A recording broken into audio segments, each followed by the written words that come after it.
Guys iPhone 17 pro ഇത് ഞാനിപ്പോൾ use ചെയ്യാൻ തുടങ്ങിയിട്ട് 1 വീക്ക് കഴിഞ്ഞിട്ടുണ്ട്. ഓക്കെ, ഈ ഒരു 1 വീക്കിൽ എൻ്റെ ഒരു എക്സ്പീരിയൻസ് ആണ് ഞാൻ പറയുന്നത്.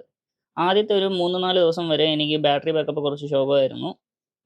പിന്നെ ആയപ്പോഴത്തേക്ക് ഇതിപ്പം അതിൻ്റെ ബാക്ക്ഗ്രൗണ്ടിലെ ഇൻഡെക്സിങ്ങും കാര്യങ്ങളും ഒക്കെ ഫിനിഷ് ആയിട്ടുണ്ട്. ഇപ്പം എനിക്ക് ബാറ്ററി ബാക്കപ്പ് ഒരു 5 ഹവേഴ്സ് സ്ക്രീൻ ഓൺ ടൈം കിട്ടുന്നുണ്ട്. പക്ഷേ എൻ്റെ ഐഫോൺ 16 വെച്ച് ഞാൻ കമ്പയർ ചെയ്യുമ്പോഴത്തേക്ക് എനിക്ക് ഈ ഫോണിലെ യൂസേജ് കുറച്ച് കൂടുതലാണ്. ഓക്കെ, ഫസ്റ്റ് എനിക്ക് പറയാനുള്ള ഒരു സംഭവം അതാണ്. അതായത് ബേസ് മോഡൽ ഒരു ഐഫോൺ നമ്മൾ എടുക്കുകയാണെങ്കിൽ ഒരു 17 അല്ല 16 വരെ ഉള്ള ഒരു സാധനങ്ങൾ നമ്മൾ എടുക്കുകയാണെങ്കിൽ ഒരു സ്മാർട്ട് ഫോൺ യൂസ് ചെയ്യുന്ന ഫീൽ സത്യമായിട്ട് എനിക്കില്ലായിരുന്നു. അത് സ്ലോ റിഫ്രഷ് റേറ്റ് ഒരു സുഖമില്ല. പിന്നെ അതിൽ തന്നെ iOS 26 അപ്ഡേറ്റ് കിട്ടിയപ്പോഴത്തേക്ക് ആക്ച്വലി കുറച്ചുകൂടെ ഇമ്പ്രൂവ്ഡ് ആയിട്ടുണ്ടായിരുന്നു. എനിക്ക് ഐഫോൺ 16 ആയിരുന്നപ്പോഴും കുറച്ച് കൂടുതൽ എടുത്തിട്ട് യൂസ് ചെയ്യാനുള്ളൊരു ടെൻഡൻസി കൂടി. ഞാൻ മുമ്പ് പറഞ്ഞിട്ടുണ്ടായിരുന്നു, എൻ്റെ S24 എൻ്റെ സൈഡ് ബൈ സൈഡ് ഞാൻ യൂസ് ചെയ്യുന്നത് കാരണം എനിക്ക് S24 ആണ് എനിക്ക് കൂടുതൽ യൂസ് ചെയ്യാൻ തോന്നുന്നത്. ഞാൻ സ്ഥിരം എടുത്തിട്ട് സ്ക്രോൾ ചെയ്യാനും ഇൻസ്റ്റാഗ്രാം നോക്കാനും ഒക്കെ എനിക്ക് അത് എടുക്കാനേ തോന്നുള്ളൂ. കാരണം അതിൻ്റെ ഒരു സ്മൂത്ത് UI, സ്മൂത്ത് സംഭവങ്ങളായത് കാരണം 120 ഹെർട്സിൻ്റെ റിഫ്രഷ് റേറ്റ് ഒക്കെ ഉള്ളത് കാരണം ഞാൻ അതാണ് കൂടുതൽ പ്രിഫർ ചെയ്തുകൊണ്ടിരുന്നത്. പക്ഷേ iOS 26 അപ്ഡേറ്റിന് ശേഷം ഐഫോൺ 16 ഞാൻ യൂസ് ചെയ്യാൻ തുടങ്ങി.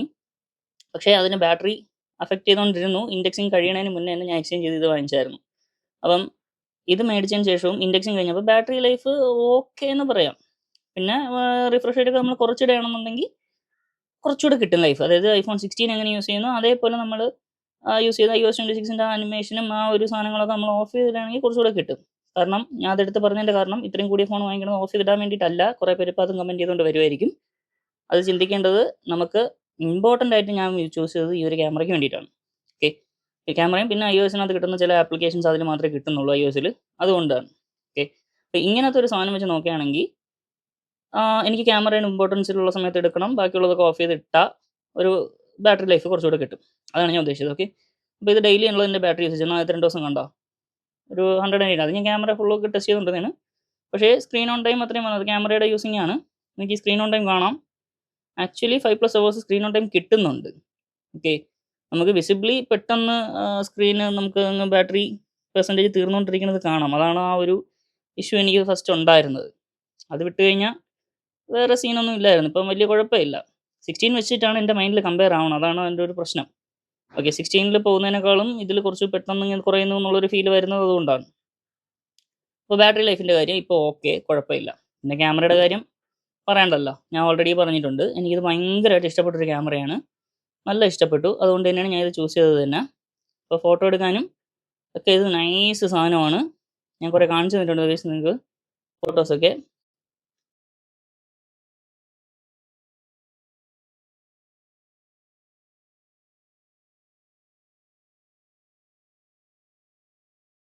പിന്നെ വിവോയുടെതൊക്കെ വെച്ചിട്ട് കമ്പയർ ചെയ്യുമ്പോഴത്തേക്ക് ഞാൻ ഒരു കാര്യം പറയുന്നത്, വിവോയിൽ ആക്ച്വലി ഓവർ പ്രോസസ്ഡ് ആയിട്ടുള്ളൊരു ഇമേജാണ് നമുക്ക് റിസൾട്ട് കിട്ടുന്നത്.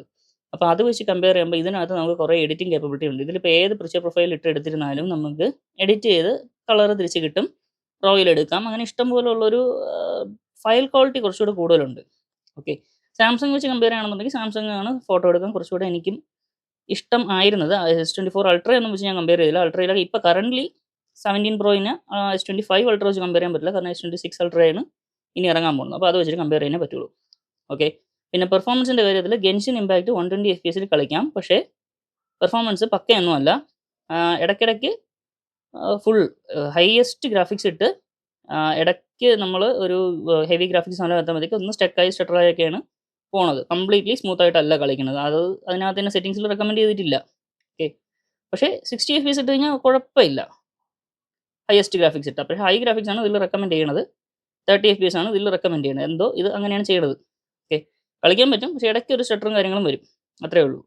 അതിപ്പോൾ എൻ്റെ S24 ഞാൻ 60 FPS ലിമിറ്റഡ് ആണ്. 60 FPS ഇട്ടിട്ട് ഹയസ്റ്റ് ഗ്രാഫിക്സ് ഇട്ട് ഫോൺ കൂളർ വെച്ച് കളിക്കുമ്പോൾ കിട്ടുന്ന ഒരു എക്സ്പീരിയൻസ് അത് തന്നെയാണ് ഇതിൽ. കൂളർ ഇല്ലാതെയാണ്. ഓക്കെ, കൂളറും കൂടെ വെച്ച് കഴിഞ്ഞാൽ അത് ചിലപ്പോൾ കുറേ കൂടെ മാറും, ചിലപ്പോൾ എല്ലാം മാറും. ഓക്കെ, അപ്പോൾ അതാണ് ഗൈസ് സംഭവം. ഈ ഒരു 1 വീക്കിനകത്ത് ഞാൻ എടുത്ത് പറയാനുള്ളത്. പിന്നെ സ്ക്രാച്ചിൻ്റെ കാര്യം അതെനിക്കായിട്ടില്ല. ഞാൻ കേസ് ഉപയോഗിക്കുന്നുണ്ട്. ഫസ്റ്റ് ഡേ തൊട്ട് ഞാൻ കേസ് യൂസ് ചെയ്യുന്നു. കാരണം ആപ്പിൾ എല്ലാവരും ഭയങ്കര വിശ്വാസമായിട്ട് പോകുമെങ്കിലും എനിക്ക് അത്ര വിശ്വാസമില്ല. ആപ്പിളിൻ്റെ ആദ്യമായിട്ട് 15 പ്രോ ഇറങ്ങിയപ്പോൾ ടൈറ്റാനിയം കൊണ്ടുവന്നു. അതിനകത്തും ഇതേപോലത്തെ ഒരു ഇഷ്യൂസ് ഉണ്ടായിരുന്നു. ടൈറ്റാനിയത്തിൽ വേറെ കളർ എടുക്കുന്ന ആൾക്കാർക്ക് ടൈറ്റാനിയത്തിൻ്റെ കുറച്ച് കളർ പോകുന്നതായിട്ട് പല ആൾക്കാരുടെ റിപ്പോർട്ടിൽ വന്നിട്ടുണ്ട്. അതുകൊണ്ട് നാച്ചുറൽ ടൈറ്റാനിയം എടുക്കാനാണ് പലരും പ്രിഫർ ചെയ്തുകൊണ്ടിരുന്നത്. അതുകൊണ്ട് തന്നെ ഞാൻ ആ ഒരു കാര്യത്തിൽ റിസ്ക് എടുക്കാൻ നിൽക്കുന്നില്ല. കാരണം എനിക്കിതിന് പിന്നീട് എക്സ്ചേഞ്ച് വാല്യൂ കിട്ടണം. അതുകൊണ്ട് കുറച്ച് കേസൊക്കെ ഇട്ടേ ഞാൻ ഇത് ഉപയോഗിക്കുന്നുള്ളൂ. എനിക്ക് മെയിൻ ആവശ്യം ക്യാമറയുടേതും ഒക്കെയാണ്. ഓക്കെ, അപ്പോൾ ഈ 1 വീക്കിൽ എനിക്ക് ഇഷ്ടപ്പെട്ടു. ബേസ് മോഡൽ എടുക്കുന്നതിനേക്കാളും നിങ്ങൾ പ്രോ എടുക്കണമെങ്കിൽ നല്ലതാണ്. പക്ഷേ iPhone 17ൻ്റെ കാര്യം പറയുമ്പോൾ അങ്ങനെയല്ല. iPhone 17 ആണെന്നുണ്ടെങ്കിൽ നിങ്ങൾ ബേസ് മോഡൽ എടുത്തു കഴിഞ്ഞാൽ ഒരു വാല്യൂ ഫോർ മണി പോലത്തെ ഒരു കോൺസെപ്റ്റിൽ എടുക്കാൻ പറ്റുന്ന ഒരു സാധനമാണ്. കാരണം ഇതിൽ വരുന്ന അതേ ഡിസ്പ്ലേ ആണ് iPhone 17ലും വന്നിരിക്കുന്നത്. ഇപ്പോൾ BGMI പോലെയുള്ള ഗെയിംസ് ഇപ്പം നിലവിൽ BGMIക്ക് 120 FPS ഇല്ല, 90 FPS വരെ കിട്ടിയിട്ടുള്ളൂ. ഓക്കെ, അപ്പോൾ അപ്ഡേറ്റ് വരുമായിരിക്കും.